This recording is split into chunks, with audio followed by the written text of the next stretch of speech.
Okay, Lynn, let's start with you personally. Can you tell us a little bit about your background and how it is that you came to this work? Yes, I have a master's degree in social work from the University of Toronto, and I also am a trainer in neurolinguistic programming and a senior faculty for the William Glasser Institute.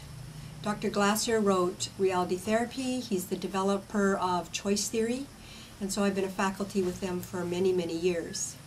I've also been in private practice for over 30 years, and during that time worked with a variety of clients, but primarily specialized in trauma and abuse. And what I found, Paul, in working with trauma and abuse and with many issues of depression, I've worked with people in hospitals and illness and a lot of relationship work and family work. It's so interesting that people take one step forward and two back. And for years this has puzzled me. Why can't we move in a smooth line forward, making the changes we really want and keeping them? And so that question is really at the foundation of this work. Why is it we sabotage ourselves? And frankly, the answer we found to that question is fear. Most people have enough fear in their nervous system that in some way they're putting on the brake even while they're pushing the gas. And so fear for many people is something they don't think they're experiencing a lot. They think of fear in terms of a crisis. They think of it in terms of car accidents, a break-in. But fear can present in many different forms. It can be presented in terms of depression, procrastination, feeling confused, foggy, unable to make decisions easily.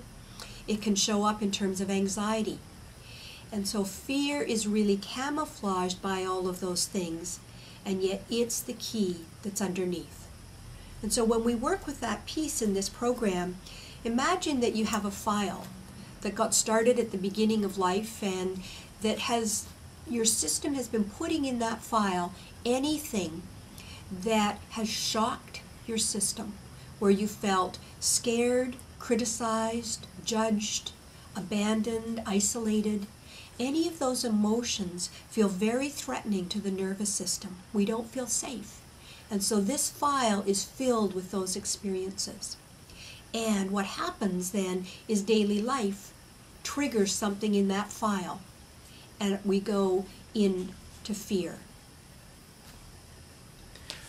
So isn't some fear in the system a good thing, though? Don't we need fear at some level just to keep us safe and out of harm's way?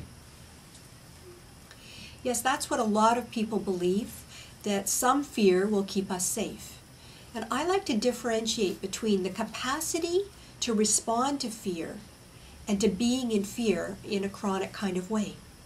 If we're chronically in fear, even at a low level, it's like low-level depression, it's draining the system, and it's very hard on the nervous system. Dr. Bruce Lipton talks about our cells being hugely impacted if they have to be in protection mode for any length of time. And so we do want to be safe, but we want the capacity to respond to fear, to jump out of the way if there's a truck coming by.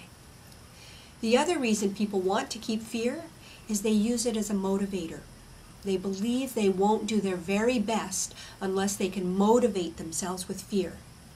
And in my work with elite performers in different contexts, business, sports, and so on, what we've discovered is you'll never do your very best performance from a place of fear.